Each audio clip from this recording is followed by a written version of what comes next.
எனக்கு முன்னாடி ஒருத்தன் கத்திருக்கான், கத்து கத்திருக்கான் எங்க அண்ணன் பழனி பாபா. மொழி இனமாக இந்த சாதி மதமாக பிளந்து பிரிந்து நின்றீர்கள் என்றால் நீங்கள் தனிமைப்படுத்தப்படுவீர்கள், அச்சுறுத்தப்படுவீர்கள்.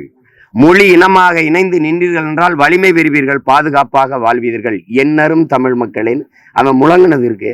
வேணா வலையொலியில தட்டி பழனி பாபா ஸ்பீச்னு போடுங்க, வரும். பேச்சுன்னு போடுங்க, வரும். அதுல பேசிருக்காப்ல. நான் இப்பதானே பேசுறேன். எனக்கு முன்னாடி ஒரு முன்னத்தியர் கத்தி இருக்கு இந்த நிலத்துல. கல்வியிலே வேலைவாய்ப்புல பின்தங்கியதான் சிறுபான்மை சொல்றாங்க. ஏன் பின்தங்க வச்ச?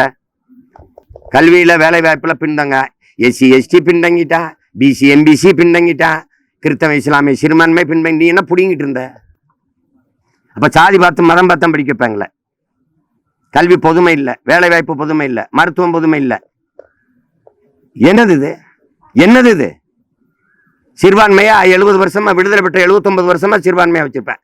கல்வி கொடுக்க மாட்டேன்.